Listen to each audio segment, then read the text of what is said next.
नमस्कार मंडळी, मी संगीता। हा आमचा प्रवास सुरू झाला आहे खाटू श्यामला जाण्याकरता। अचानक एक रील बघून आम्ही ठरवलं आणि निघालो खाटू श्यामला जायला। संध्याकाळी 6 वाजता नाशिकला पोहोचलो। नाशिकमध्ये गंगा आरती केली। गंगा आरती करून कारण ट्रॅव्हल 9:30ला निघणार होती म्हणून आम्ही हे दर्शनं घेतली। पंचवटीमधले हे महादेवांचं मंदिर आहे, समोरच महादेवांचं असं दर्शन घेतलं आणि त्यानंतर तिथे सप्तशृंगी आईचं मंदिरही आहे पंचवटीमध्ये, तेही दर्शन घेतलं आणि पोचलो आम्ही आमच्या जिथून आमची बस निघणार होती। हे सायबा टूर्स अँड ट्रॅव्हल्सची फर्स्ट टाईम आम्ही ट्राय केलं असं अचानक दुसऱ्या टूर्सबरोबर जायचं। रील बघून निघालो होतो, पण खरं सांगू आम्ही रील बघून निघालो, मनात तर खूप भीती वाटते आमची की कशी सर्व्हिस असेल यांची। आम्ही दोघीच जणी निघालो होतो, भाची आणि मी। ही बघा नाशिकमध्ये ह्या ठिकाणी त्यांची बस उभी असते सायबा टूर्सवाल्यांची। तिथून आमचा पुढचा प्रवास सुरू झाला।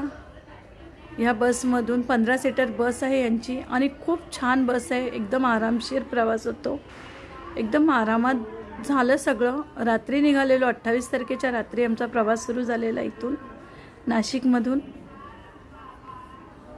ह्या अशा 2 बसेस आहेत त्यांच्या आणि 29 तारखेला पहाटे हॉटेलवरती आम्ही उतरलो, फ्रेश वगैरे झालो आणि पुन्हा बसमधूनच निघालो। नाश्ता तिथेच केला, नाश्ता खूप सुंदर होता तिथला, इडली वगैरे उपमा वगैरे दिलेला आणि नाश्ता खरंच खूप छान होता। सर्व्हिस खूप छान होती त्यांची।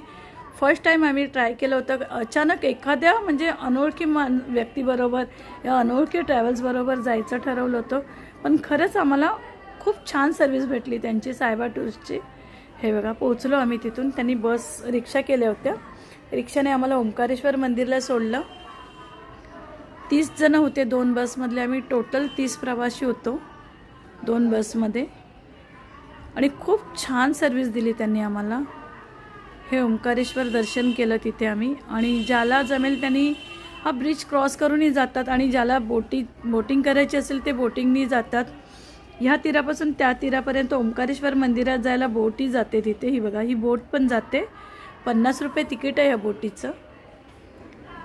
पाहू शकता नर्मदा नदी किती मोठी ओंकारेश्वरला आणि खरंच खूप सुंदर असं दर्शन झालं आमचं ओंकारेश्वरांचं।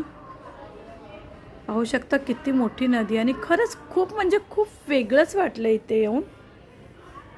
खूप छान झालं ओंकारेश्वर दर्शन आणि पुढच्या प्रवासाला निघालो आम्ही। व्हिडिओ आवडल्यास लाईक शेअर सबस्क्राईब करा।